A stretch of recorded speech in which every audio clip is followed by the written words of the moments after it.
Hello, everybody. Mark Schaftlein with you, and this is the Schaftlein Report. It's Tuesday's edition, and we're broadcasting from Delray Beach, Florida, Irvine, California, and the great city of Chicago, Illinois. Tom Amenta, welcome back, and we'd also like to welcome all our AMP News viewers as the debut show for Schaftlein Report coming on AMP News. We welcome all our new viewers and listeners. Tom, happy to have you back on the show, and boy, there is a lot happening in Israel right now. And we really need to get right to it because it's been a disgraceful job what's been happening across the American media for the most part, and with these idiot college students and their professors. Tom, let's talk about it. The Israelis have moved into Gaza. They have expanded their operations.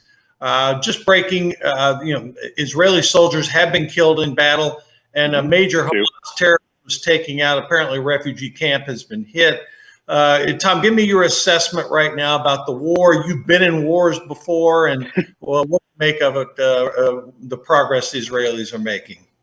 Yeah, well, first of all, we're really surprised that college students are being stupid. I mean, I wish that this story wasn't getting as much media play because that's maybe the biggest duh of the world. But no, Israel's getting really complicated really fast. And the reports that I have seen from that refugee camp suggest that it was on sort of the axis of movement for the Israelis. And it might be very possible that they, in fact, dropped the bombs. They're talking about craters. The initial footage that I've seen, unlike the hospital, looks like something penetrated in and was dropped with velocity from the air. We'll learn more as we go on. That was just my very quick looking at it. And this is tough. And it's one of those things that I don't think people realize how bad Hamas is. Hamas is so bad that today, Hillary Clinton, as she was getting her portrait unveiled for being the Secretary of State, was saying, if you're trying to give Hamas a ceasefire, you don't know Hamas and you need to stop. Like, I think that tells everybody how bad these guys are. At the same time, one of the things I think is very important is that it's one of the most densely populated areas of the world, okay? There are millions of people that have nothing to do with this fight that just happen to be literally at the wrong place at the wrong time, and they can't get out. And so I do appreciate this very fine line that people are trying to walk where it's like, no one wants something to be inhumane. No one. I think we can all agree on that. But the problem is how do you root out a very real terrorist organization that did an abhorrent, completely terrorist thing by literally murdering civilians at a dance party rave to kick it off, while also still finding a way to get aid to these millions of people that are just trying to literally survive right now? Well, I think Israeli Prime Minister Benjamin Netanyahu had it right when he says now is not the time for a ceasefire. Now is the time for war. He quoted scriptures, in that passage. And from my perspective, I agree 100% with what the Israelis are doing. And I as we always shoot straight on this show, Tom, give credit where it's due and criticize when it's not due. And we'll get into the critical part later. But one person I really want to applaud is Admiral John Kirby, who's the spokesperson for the Biden administration and for Secretary Blinken. And Kirby has made no ifs, ands, or bones comments about it. The United States is unequivocally behind Israel. They feel it is a just war. And despite, as we mentioned earlier in the show, some of these lunatics on college campuses, even the lunatic professors who are encouraging some of this garbage, despite pressures from the far left-wing radicals in the Democratic Party, I do want to give credit to the Biden administration. I don't agree with everything they're doing on this war and the policies, but they are standing up for what is right, at least publicly in this position. Yes, have they done some things to ask Israel to maybe let humanitarian aid in? And Israel said no because the aid will go to Hamas. Yes, that's happened. I don't necessarily blame them for that because overwhelmingly, and I can say this, Tom, I'm a numbers type guy, roughly 90 to 95% of their comments since this war began have been unequivocally behind Israel and Israel's military objectives. It's getting tougher for them now. As Netanyahu said, they're entering phase 2 of the war, and that phase 2 means going into tunnels, going into buildings, and there will be casualties. But they've taken out, prior to today, 4 top Hamas leaders. Supposedly, if the stories are correct about this afternoon's raid, another top Hamas two of the architects, the master planners behind the October 7th attacks have now been killed or liquidated. So, Tom, being a military guy, you've been in difficult situations like this. How do you assess the progress that the Israelis are making? I think the progress is very solid. I think that it's also very slow, and you need to expect that this is an urban environment. There's not a lot of sort of open plains or conventional warfares. They're going to have to go house to house or rubble pile to rubble pile.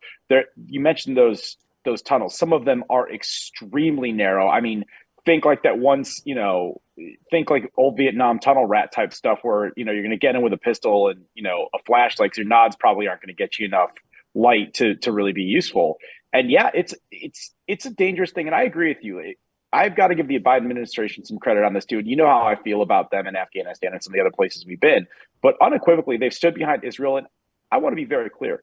If you're not standing behind Israel, you don't understand the problem. And you don't understand that what's going on in that part of the world. And you don't understand who Hamas is. I am deeply, deeply sympathetic to all of the civilians that, having been, in crazy parts of the world, in war zones, that are just trying to live their life. That cannot be understated either. But if we've got to talk about who's right, who's wrong, or what is required to make this world a better place, it's standing behind Israel.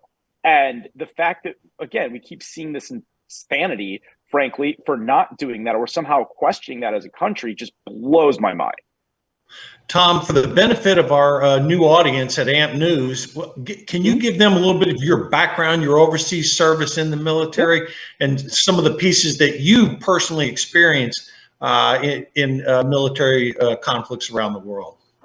Absolutely. So I was a member of the 75th Ranger Regiment, U.S. Army Special Operations Light Infantry. I have a couple of combat tours to Afghanistan, and then once I left active service, I spent 9 years in the National Guard as an infantry and combat tactics instructor, teaching all the people that were being called up and deployed over to that. So not only do I have it from the perspective of going into Afghanistan, being on real world combat missions, things like that, but also as an instructor and those core principles that you sort of teach someone so they will survive a conflict like this. Well, and Tom, again, for representing our audience and myself, again, thank you for your service. You were in some very difficult situations, and that's why it's really great having you on today as we talk about this, as we debut our show on AMP News.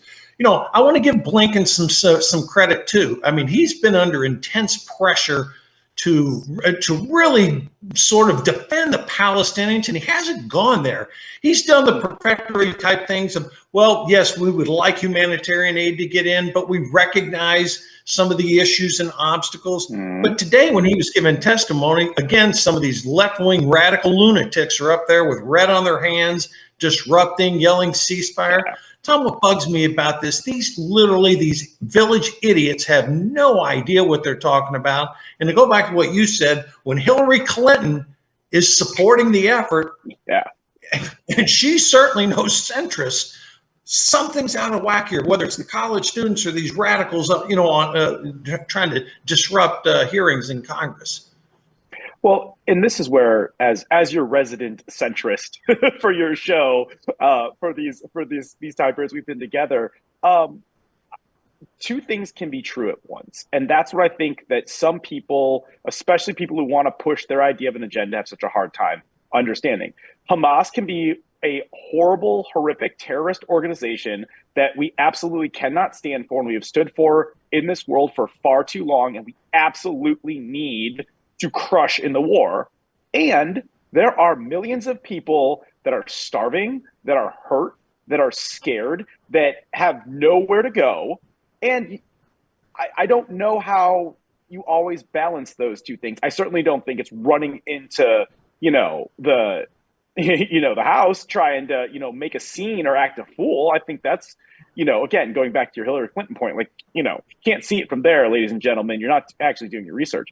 But I have a deep empathy, having many friends that are Muslim, having many friends that are Jewish, that this is a really difficult spot for both people right now. They're both. Hate speech is on the rise for both. Death threats are on the rise for both. This is not an easy situation, and I don't have the answer to how to solve it. But what I can say unequivocally is If you think that Hamas is somehow right, or you think that the ceasefire is the right answer, you're not paying attention and you don't understand the region. Because in addition to all my combat experience and my experience in the military, my degrees in political science with focus on the Middle East. Okay, like we can go all the way back to the 50s and oil shipping rights if you want to and explain how this got super, super bad in the modern era. Or I can take this all the way back to pre-biblical times if you want to, too. It goes back that far. It's that complicated. But too long didn't read is supporting Israel is the right call here, unequivocally. Unequivocally, 100% true. And Tom, what the troubling piece to some of the things we're having to deal with here is not only the goal, the stated goal of Hamas is the destruction of the Israeli state. That is an untenable position for the Israelis to be in. And here's the real piece I want to go sort of our next step here. We've had now 25 attacks on U.S. military service personnel bases, installations within the Middle East. And I'm not just talking about Syria, and I'm not talking about just Jordan. Throughout the region, and yet our response to that, Tom, has been minimal. I mean, we took out an arms place, in eastern Syria, 2 of them. It seems like I know the administration is trying to be proportional, but 25 attacks and we've had 1 response. Tom, are they really bending over backwards? I mean, to try and limit the expansion of this war? I think this is where you're starting to see the Iranian influence with Hezbollah to the north. Because for people who don't really understand, not only are they fighting in the south in Gaza, Hezbollah has been raining rockets down on Israel, and it's entirely possible that they might start a 2-front war for them. This is a lot of, I think there's a lot of restraint being shown by American service members because they don't want to be the thing that makes this go and just completely blow up, right? If it turns into a 2-front war, if it turns into the entire Middle East just completely on fire, there's nothing good about that. And so far, I'm really proud of the American proportionate response is that we've had the discipline to say we are 100% sure that this is a problem and we're going after it, as opposed to potentially being baited into a larger conflict or being seen as actively fighting with Israel as opposed to just supporting them in the region, which is what we need to do. Support, advocate for, arm them if they need it. But getting into that's the recipe for World War III. And I'm not exaggerating. Well, that's a very good point that you just made there, Tom. And when we come back from our commercial break, I want to talk a little bit more about the risk of expansion, beyond just Israel and the Gaza Strip right now. We'll be back in about 60 seconds. Banks are supposed to be the safest placeholders for cash in the world. But in 2022, that changed. The Federal Reserve pulled out $2.5 trillion of liquidity out of the banks. And the Fed also changed the requirements so banks don't need to keep any funds on hand. This means banks are starved for liquidity and have now become very dangerous places to hold your assets. Get out of the system with the world's safest and most private assets, silver and gold. Call Kirk Elliott, PhD at 720-605-3900. The world is about to shift. Banks are going cashless globally with the emergence of central bank digital currency, which will bring with it programmable money and the ability to turn on or off your purchasing power based on your digital social profile. It's like the equivalent of spyware in your bank account. You need to get out of the system with the world's safest and most private assets, silver and gold. Call Kirk Elliott, PhD, 720-605-3900.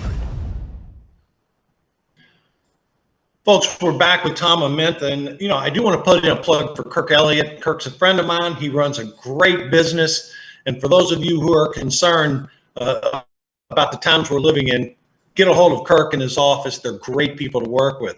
Tom, back to what we were talking about. We are at real risk of having an expansion, minimally having this become a 2-front war, because in the northern part of Israel, literally settlers, people that live there, have had to evacuate the area because it's not safe.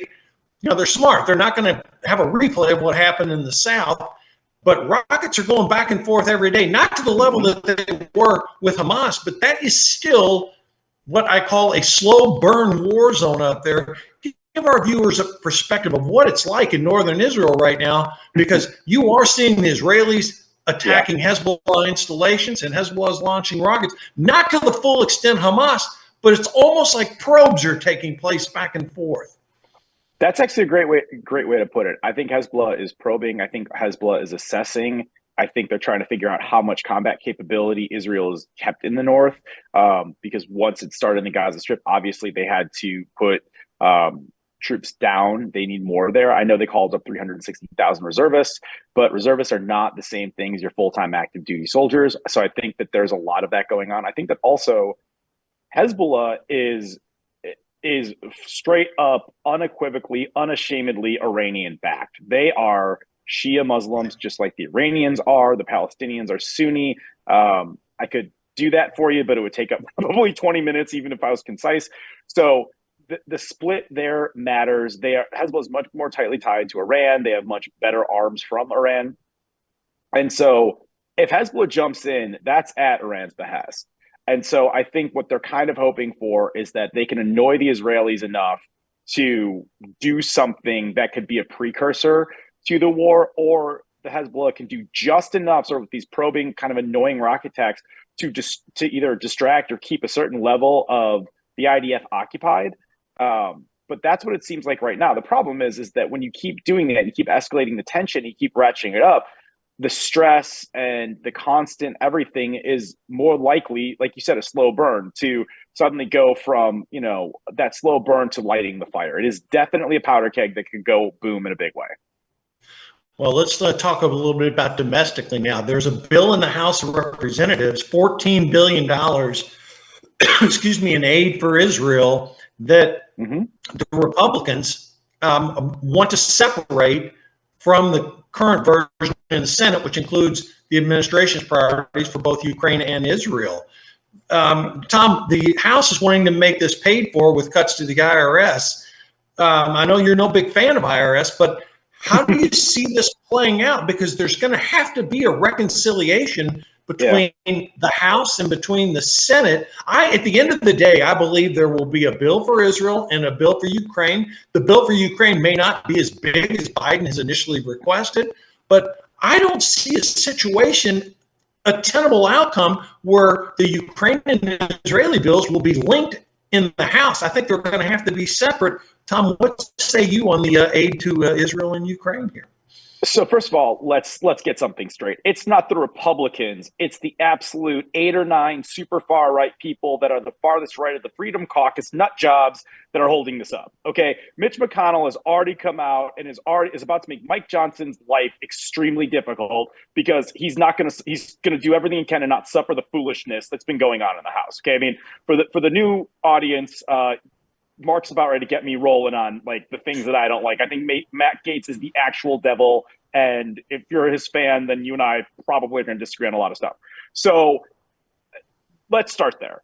Now, to the will it split or will it not? I think that McConnell probably caves and splits if he can get Schumer to go with him, because it gives Johnson enough of a win, and it gets the priority of need done. But it's like, hey, you and I have talked on your show forever about Ukraine. Ukraine isn't going away. Ukraine is also an absolutely critical thing to the United States and to our world, strategic strategy to keep, things calm. And like, I know it's a war, but it's like, that is part of our global reach, is supporting Ukraine. And it's also supporting all of our friends and our allies in NATO and in Europe. Like, Russia is every bit as much of a problem as Iran, if not bigger. And that's how we're containing that. And I know it's been expensive, but it's been way cheaper than if we went there ourselves, which is something that, how long? I mean, since the Cold War, we've always worried about a fight with Russia that we might have to get into. Well, the fight's here and we're fighting it by proxy. And when you really look at it, you understand sort of the cost effectiveness of that.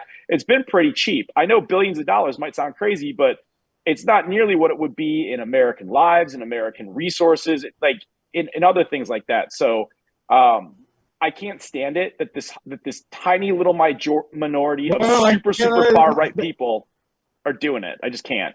I have to push, Tom. I have to push back a little bit on there, because it's not just far right. I mean, there is a large segment, and it's not just 8 or 10 people. I could literally name you 4 dozen representatives in the House of Representatives who will support the aid for both Ukraine and for Israel, but they want it in separate packages. And I got to push back on that a little bit because, Mike Johnson is the elected speaker. As a conservative, I'm very happy with his first days, to put it in track parlance. He came out of the gate strong. He's saying the right things. He's establishing a dialogue with both McConnell and Schumer. McConnell didn't even know who the guy was prior to, when he became House Speaker. I'm going to give him some leeway here because, in my view, and again, I'm a conservative. Full disclosure, folks, I have supported Mike Johnson in the past, and I support him right now. And I think that he's a smart guy. He's a very sharp lawyer. I think he will reach a consensus agreement with McConnell and Schumer, and I think you're right about that. At the end of the day, I think there are going to be some pay-goes here, meaning as aid goes to Israel and as aid goes to Ukraine, there will be some offsets, because one thing the Republican conference is united about, Tom, is this endless spending that now has our debt at $33 trillion, $33.5 trillion, excuse me. So I'm not gonna be critical on this one. I want to see what the final product comes out. And people talk about making the sausages ugly, and it is. But I think in this case, there's an overwhelming consensus of both Democrats and Republicans that support Israel aid. I can't see that getting held up. There's less a majority supporting Ukraine, but there's still a majority of both the House and the Senate that support that Ukraine aid. So I think it gets done. From all the reports I'm seeing, Tom, Ukraine is actually doing quite well in pushing back Russian territory. And again, we don't have time to get into the whole Ukraine conflict. We have some other issues to talk about. But at the end of the day, I think both aid packages will get through. Yeah, I mean, I would push back on your dozens, because how many of those are getting whipped just because they know they need the majority, and how many of the people are holding that up? That's another topic for another time. But I agree with you that ultimately I think it all gets done. I agree with, I just saw the report that we're only going to go into deficit by $776 million for the next quarter, which is less than the analysts thought. I'm like, oh, great. We have a spending problem in this country. We always have. I think that they will get done, and I'm willing to give Mike Johnson a little bit of slack and a little bit of grace here. Like he's coming into a very difficult situation. I just think that the crux of the problems and the lack of, there's a very small minority that holds that's overly powerful given the current situation, and I think they're the ones holding it up. I don't think it's the Republican Party, and I'm a centrist, and that I have some very right views, but I don't think it's the party. I think it's this group of radicals, frankly, and I think that's the problem. Well, for whatever it's worth, again, that 7 or 8 group that you were talking to, some of the Democrats are calling him MAGA Mike, and he's proudly wearing the nickname. So, we'll get off that for a minute. But I do think at the end of the day, they will get both these packages done. We got 5 minutes left. I want to talk a little presidential politics with you now, Tom. We've seen up and downs and movement in these polls, but right now, Joe Biden, his approval rating has fallen to 37%. That's among the lowest of his presidency. It rivals where he was after the Afghanistan debacle. And it's not just his handling of foreign affairs. Again, he touts Biden economics, but 60% of Americans, that's a crossover of Republicans, Democrats, and independents, are not happy with the economy. And who can blame them? Inflation's come down, but it's still double where it was when Donald Trump left office. His support among Democrats has fallen from 86% to 75%. He's bleeding, no pun intended, support in the African-American community. And Tom, we've talked about this, his cognitive failures are becoming more evident every time they put him out there to speak, whether it's with the Australian Prime Minister or just doing a news conference or lack thereof. Tom, it's really getting problematic. And I know Democrats are saying he's our man, Biden's our man, but deep in the back of your head, as a centrist, is there a chance that they could run without Biden? Because it's looking problematic right now for him. Look, this is the problem with this election right there.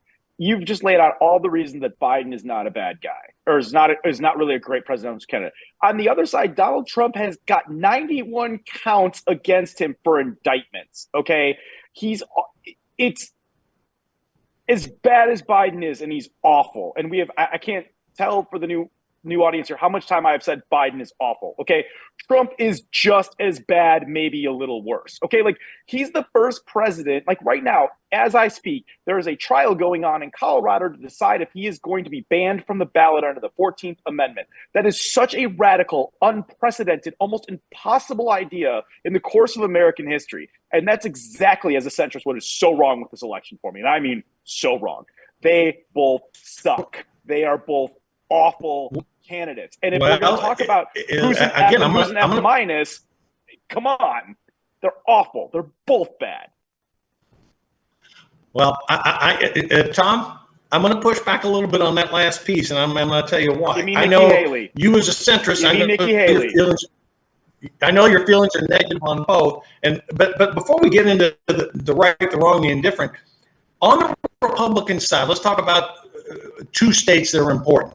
Iowa and South Carolina, which make up two of the first three states. Trump is up in Iowa. He's got 45. Haley and DeSantis are tied at 16. South Carolina, her home state, Trump 53, Haley's 22, DeSantis is 11. No real shocker there. I do believe, Tom, you're going to see some of the other fringe candidates. I don't know in which order they're going to drop out, but over the course of the next month, there will be further defections. But right now, we are seeing, right, wrong, or indifferent, we're heading towards a Biden-Trump election in 2024 with other candidates, with Kennedy as an independent, Colonel West as an independent.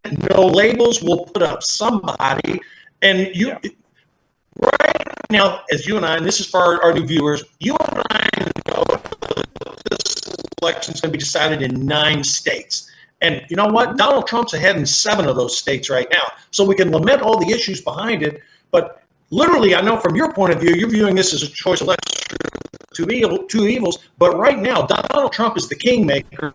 And it does appear, unless something cognitively gets really bad with Joe Biden, that you're staring at Trump and Biden again. I mean, the other wild card here, too, is if he gets convicted.